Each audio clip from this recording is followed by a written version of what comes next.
Hi everyone, Brian from the Monkey Brian here, and it's time for me to review Godzilla vs. Kong. Warner Brothers has slowly built up this new Godzilla kaiju cinematic universe that it comes to a head pitting these two famous monsters against each other. Time for a lesson in setting expectations and honesty, because the new Godzilla reboots have the identity crisis of a lifetime. One only need to look at the trailers for each film to embark on a journey in these movies deciding what they want to be in real time. With Gareth Edwards' Godzilla, you got a pretty good reflection of the movie from the trailer. Somebody from higher up probably forced him to overstate Bryan Cranston's role, but it was totally consistent with the film.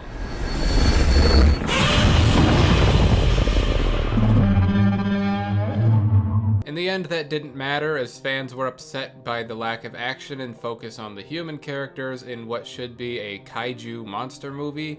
I'm a loyal defender of Edwards' Godzilla, but that's a perspective I can at least understand. With the sequel, King of the Monsters, the ratio of action to human character development really didn't change. If anything, the human characters were even more cookie-cutter than they were before, and there were so many more of them, but for some reason audiences liked this one way more. I mean, it had Mothra, Ghidorah, Rodan, and it didn't make you wait to the end to see monsters fight each other.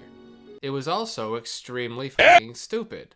I'm not asking for Shakespeare, but if you're going to include as many new human characters as King of the Monsters does, try to make at least one of them interesting or likable. The movie was crowded and corny, but still marketed itself with a dramatic rendition of Claire de Lune.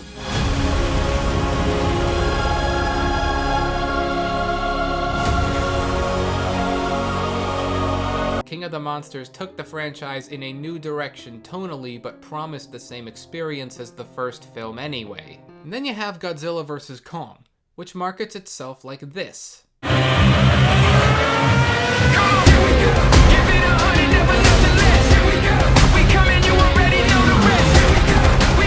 Hell yeah, I bet Universal's pissed Warner Brothers found this song before they could use it in the Fast and Furious 9 trailer. This movie means business. This is a movie about Godzilla getting punched in the face by a giant gorilla. It is the exact same thing as King of the Monsters, but this time is actually honest with its intentions. It doesn't make the film any better, but it shows a greater certainty in their product and what it's for.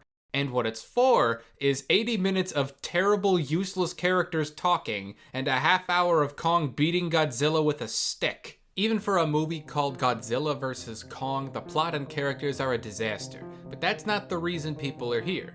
They're here to see giant monsters fight, and fans of these movies are very quick to tell people that.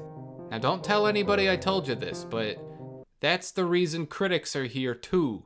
Everybody thinks critics walk into Godzilla vs. Kong expecting the age of innocence, which is not true. When audiences get mad at critics for saying the human characters suck ass, you know we have the same problem, right? We're not saying Godzilla vs. Kong is bad specifically because the characters lack the complexity of Philip Seymour Hoffman in Synecdoche, New York. We're saying, hey, as long as the character development's here, you do realize the filmmakers chose to show this to you instead of another scene of Kong slamming Godzilla's face into an office building, which is all you and I are here for and therefore should be evaluated for its weaknesses. So yes, it is perfectly fair to criticize the story and characters if they're bad in Godzilla vs. Kong because they're taking away from what we're here to see. In the beginning of the movie, Godzilla's out there and he's hurting people and we don't know why. And they come up with a plan that may as well require the planets to align. The conveniences, leaps in logic, and vague hunches required to come up with this, I'm pretty sure outnumber the buildings Godzilla destroys. This plan is super mega ass. There's got to be some structure to your plot, but in a movie where we know the gist pretty easily, there shouldn't be this much wasted time. You made a Godzilla movie, you made a Kong movie, throw them together and they fight. It's like Avengers. Infinity War got to the thick of its plot really quickly and still efficiently gave us all the necessary information along the way. Even in Freddy vs. Jason, everyone's doing the things you're there to see them do for a majority of the film. Now, Godzilla vs. Kong subverts this by having nobody do anything. The cast looks like this, but if you only included the people who do anything, it would look like this. You could write around almost every character but the deaf girl and Brian T. Henry. Nobody else matters. What saves the movie is that, yes, when Godzilla and Kong fight, all of that pointless filler bullshit is almost worth it. The fight at the end of this movie is probably the best in any of the new kaiju series so far. Tonally, I like the Edwards Godzilla more, but I understand and accept they're going in a different direction with the action, and I can accept it and judge it for what it is. With the split release between theaters and streaming, I seriously recommend watching Godzilla vs. Kong on HBO Max, since you don't have to pay additional charges for it and can skip to the last half hour for the final fight, avoiding all of the downtime where nothing's accomplished and nothing's gained. But that isn't an endorsement, because you shouldn't have to do that. I would love to tell you the action alone makes all the problems with Godzilla vs. Kong, given the kind of movie it is, disappear. But I don't think action should ever exist in a vacuum. Good movies prop up the action with their storytelling. Otherwise, there's no investment, no reward for immersing yourself in the film.